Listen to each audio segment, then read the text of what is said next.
Assalamualaikum warahmatullahi wabarakatuh. Perkenalkan, nama saya Aulia Zani Putri. Di sini saya akan mempresentasikan hasil ringkasan saya untuk materi mata kuliah pengantar bisnis. Yang pertama ada manajemen sumber daya alam. Terdapat pengertian yaitu suatu ilmu atau cara bagaimana mengatur hubungan dan peranan sumber daya yang dimiliki oleh individu secara efisien dan efektif serta dapat digunakan secara maksimal sehingga tercapai tujuan bersama perusahaan, karyawan, masyarakat menjadi maksimal. Berikut adalah struktur. Di dalam struktur ini, di paling utama yaitu direktur utama dan dibagi lagi menjadi 4 bagian, yaitu manajer bagian produksi, manajer bagian pemasaran, manajer bagian personalia atau sumber daya manusia, yang terakhir yaitu manajer bagian administrasi dan keuangan. Di dalam manajer bagian personalia atau sumber daya manusia ini dapat kita bagi lagi menjadi 4, yaitu divisi perekrutan dan perencanaan, divisi konsultasi dan kesejahteraan tenaga kerja, berikut divisi hukum dan sertifikat tenaga kerja, yang terakhir adalah divisi pendidikan dan pelatihan. Setelah dari struktur, kita masuk di bagian proses manajemen sumber daya manusia. Di dalam proses manajemen sumber daya manusia ini terdapat 5 bagian, yaitu yang pertama human resource planning, yang kedua personal recruitment, yang ketiga personal development, yang keempat personal maintenance, yang terakhir yaitu personal utilization. Setelah dari proses manajemen sumber daya manusia, kita lanjut ke teori motivasi. Dalam teori motivasi ini terdapat 5 bagian, yaitu kebutuhan fisiologi, kebutuhan keamanan, kebutuhan diterima orang lain, penghargaan diri, yang terakhir adalah aktualisasi diri. Lanjut ke bagian kedua, yaitu pemasaran. Di dalam pemasaran ada sejarah, yaitu pemasaran pada praktiknya sudah ada pada zaman peradaban kuno. Bangsa Yunani kuno dan Romawi telah mempraktikkan ilmu dagang dan secara aktif berkomunikasi persuasif kepada konsumennya. Begitu pula di peradaban-peradaban lain yang maju perdagangannya. Setelah sejarah terdapat pemasaran dan penjualan. Di dalam pemasaran dan penjualan ini terbagi menjadi 2, yaitu pemasaran merupakan sebuah tindakan menganalisis pasar dan memahami kebutuhan konsumen sedemikian rupa sehingga pada saat produk baru diluncurkan akan menjual dirinya. Yang berikut adalah penjualan, yang merupakan sebuah pengalihan kepemilikan suatu produk dari satu orang ke orang yang lain dengan imbalan yang diharapkan adalah uang. Yang terakhir adalah komponen pemasaran. Dalam komponen pemasaran ini terdapat produk, price, place, promotion, people, proses, dan yang terakhir adalah physical evidence. Kita masuk pada materi yang ketiga. Di sini ada distribusi dan promosi produk. Nah, di dalam distribusi dan promosi produk ini terdapat beberapa bagian. Yang pertama, perantara. Perantara juga terbagi lagi dari beberapa bagian, yaitu agen, grosir, dan yang terakhir adalah pengecer. Di bagian kedua ada pengecer. Di bagian ini juga terdapat beberapa bagian, di antaranya department store, discount store, specialty store, supermarket, dan hypermarket. Bagian ketiga yaitu strategi. Dalam strategi ini juga terdapat 3 bagian, yaitu strategi distribusi intensif, strategi distribusi selektif, dan yang terakhir adalah strategi distribusi eksklusif. Yang keempat adalah transportasi. Dalam transportasi ini juga terdapat beberapa bagian, yaitu ada biaya, kecepatan pengiriman, jumlah lokasi yang dilayani, jumlah produk, daya tahan terhadap kerusakan dan penyusutan, dan yang terakhir adalah efisien penggunaan energi atau bahan bakar. Kita masuk yang kelima, yaitu promosi.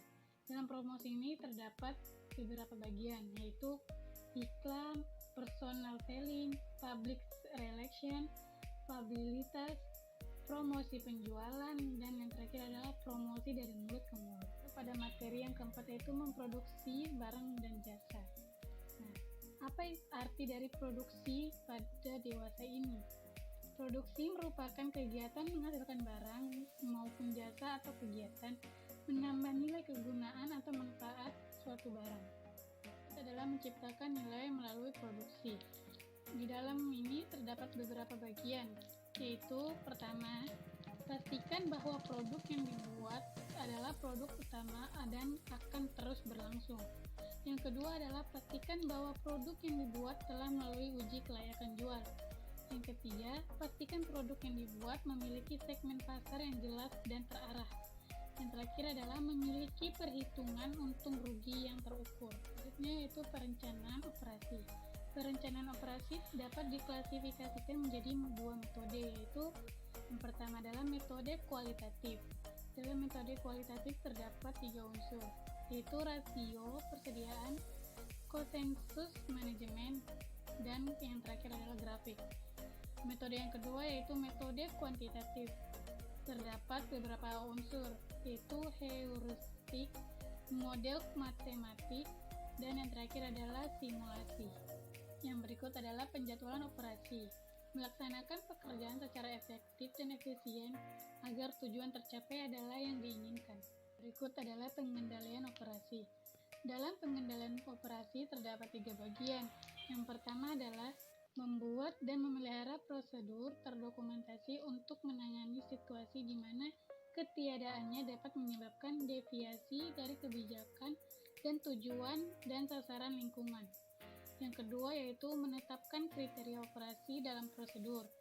Dan yang ketiga adalah membuat dan memelihara prosedur yang terkait dengan aspek penting lingkungan yang teridentifikasi dari barang dan jasa yang digunakan organisasi dan mengkomunikasikan prosedur dan persyaratan terkait kepada pemasok dan kontraktor. Kita masuk pada materi yang kelima yaitu sistem informasi manajemen. Terdapat penjelasan yaitu sistem perencanaan bagian dari pengendalian internal suatu bisnis yang meliputi pemanfaatan manusia, dokumen, teknologi, dan prosedur oleh akuntansi manajemen untuk memecahkan masalah bisnis seperti biaya produk, layanan, atau suatu strategi bisnis. Yang berikut adalah pengertian. Pengertian SIM atau Sistem Informasi Manajemen adalah sistem perencanaan bagian dari pengendalian internal dalam bisnis yang terdiri atas pemanfaatan dokumen, manusia, teknologi, serta prosedur dalam akuntansi manajemen. Yang terakhir adalah peranan. Dalam peranan terdapat beberapa bagian. Yang pertama adalah meningkatkan aksesibilitas data yang tersaji secara tepat waktu dan akurat bagi para pemakai tanpa mengharuskan adanya perantara sistem informasi. Yang kedua adalah menjamin tersedianya kualitas dan keterampilan dalam memanfaatkan sistem informasi secara kritis. Yang ketiga adalah mengembangkan proses perencanaan efektif. Yang keempat, menetapkan investasi yang akan diarahkan pada sistem informasi. Yang terakhir adalah memperbaiki produktivitas dalam aplikasi pengembangan dan pemeliharaan sistem. Termasuk pada materi yang keenam adalah manajemen keuangan. Terdapat pengertian. Manajemen keuangan adalah kegiatan perencanaan, pengelolaan, penyimpanan, serta pengendalian dana dan aset yang dimiliki suatu perusahaan. Yang berikut adalah keuangan. Keuangan ini terdapat 3 bagian. Yang pertama, penentuan investasi jangka panjang, mendapatkan dana untuk membayar, dan yang terakhir adalah memimpin kegiatan keuangan harian. Yang berikut adalah modal. Modal ini terdapat 2 bagian, yaitu modal jangka panjang dan modal jangka pendek. Dalam modal jangka panjang terdapat 2, yaitu pinjaman jangka panjang, dan yang kedua adalah modal sendiri, saham biasa, dan saham preferensi. Dalam modal jangka pendek terdapat 4 bagian, yaitu hutang dagang, yang kedua piutang dagang, yang ketiga persediaan, dan yang terakhir adalah modal kerja. Berikut adalah saham. Saham ini terdapat 2 bagian, yaitu sifat investasi saham biasa dan saham preferensi. Dalam sifat investasi saham biasa ini terdapat 3 bagian. Yang pertama adalah termaksud pada saham paling beresiko dari semua sekuritas. Yang kedua, karena ketidakpastian pasar saham itu sendiri. Dan yang terakhir adalah blue chip atau saham unggulan. Dalam saham preferensi juga terdapat 3, yaitu diterbitkan dengan nilai pokok yang telah ditentukan sebelumnya. Yang kedua adalah dividen dinyatakan sebagai presentasi nilai pokok. Dan yang terakhir adalah saham dapat ditarik atau sellable, di mana harga penarikan disepakati antara perusahaan dan pemegang saham. Dan yang terakhir adalah obligasi. Dalam obligasi ini terdapat 3 bagian, yaitu sumber dari pemerintah, sumber dari pemerintah daerah, dan yang terakhir adalah sumber dari perusahaan. Kita masuk pada materi yang terakhir atau materi ke-7 tentang fungsi akuntansi dan analisis keuangan. Di bagian pertama yaitu kita masuk ke fungsi. Fungsi penunjang dari manajemen dalam pencatatan transaksi perusahaan, harta, dan kekayaan. Kita masuk pada bagian kedua yaitu penggunaan. Dalam penggunaan terdapat beberapa poin. Di antaranya yang pertama adalah manajer bisnis atau pengembalian keputusan. Yang kedua adalah karyawan dan serikat kerja atau penyangkut upah dan kenaikan gaji. Yang ketiga adalah investor dan kreditur atau besarnya laba atau kerugian. Yang keempat, petugas pajak atau menentukan pajak. Yang terakhir adalah badan hukum pemerintahan atau ekster, pengendalian atau kemampuan membayar hutang. Bagian berikut adalah kategori. Dalam kategori terdapat 4 poin. Yang pertama adalah akuntan publik, yang kedua akuntan perusahaan, yang ketiga akuntan pemerintah, dan yang keempat adalah akuntan pendidik. Kita masuk pada bagian berikut yaitu laporan. Setiap jenis laporan yang meringkas status keuangan suatu perusahaan untuk membantu dalam pembuatan keputusan. Laporan keuangan dibagi menjadi 3 kategori. Yang pertama, laporan keuangan, yang kedua laporan arus kas, dan yang terakhir adalah laporan laba rugi. Yang bagian terakhir adalah anggaran. Laporan terperinci mengenai perkiraan pendapatan dan pengeluaran untuk suatu periode. Sekian presentasi dari saya. Apabila ada kekurangan dalam tutur kata saya mohon maaf. Wassalamualaikum warahmatullahi wabarakatuh.